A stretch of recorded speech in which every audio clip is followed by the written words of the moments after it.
టాలీవుడ్ ఇండస్ట్రీలో ఒకప్పుడు mega family, Allu family అంతా ఒకే కుటుంబంలా ఉండేది. ఏ పండగ వచ్చినా అందరూ కలిసి సెలబ్రేట్ చేసుకునేవాళ్ళు.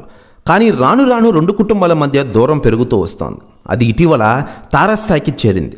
ఈ క్రమంలో hero Ram Charan icon star Allu అర్జున్ని అన్ఫాలో చేసినట్లు తెలుస్తోంది. వీరిద్దరూ వరుసగా బావా బామరిది అవుతారు. బంధువులుగా కంటే స్నేహితులుగానే ఎక్కువగా కలిసిమెలిసి ఉండేవాడి విషయం మనకందరికీ తెలిసిందే. ముఖ్యంగా గతేడాది ఆంధ్రప్రదేశ్ ఎన్నికల సమయం నుంచి అల్లు మెగా కుటుంబాల మధ్య సరైన సంబంధాలు లేవని తెలుస్తోంది. ఇటీవల తండేలు ఈవెంట్లోనూ Allu Aravind Charan first cinema average కంటే తక్కువ ఆడిందని కామెంట్స్ చేసిన విషయం మనకందరికీ తెలిసిందే. ముఖ్యంగా పవన్ కళ్యాణ్ గారు అల్లు అర్జున్ మధ్య మాటలు లేవని తెలుస్తోంది. అయితే లేటెస్ట్గా అందుతున్న సమాచారం ప్రకారం టాలీవుడ్ సీనియర్ హీరో పవన్ కళ్యాణ్ గారికి తాజాగా స్టైలిష్ స్టార్ అల్లు అర్జున్ గారు కాల్ చేశారట. ప్రస్తుతం జరుగుతున్న పరిణామాల గురించి, రాజకీయాల గురించి రూరు చర్చించుకున్నారట. ప్రస్తుతం న్యూస్ కూడా తెగ వైరల్ అవుతోంది ఆంధ్రప్రదేశ్ రాష్ట్ర రాజకీయాల్లో మరియు తెలుగు ఇండస్ట్రీలో.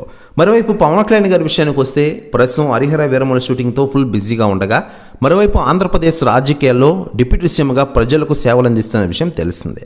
ఇలా పవన్ కళ్యాణ్ గారు రాజకీయాలను సినిమాలో రాణిస్తూ వెళ్తున్నారు. మరోవైపు స్టైలిష్ స్టార్ అల్లు అర్జున్ పుష్ప 2 విజయంతో ఫుల్ జోష్లో ఉన్నారు.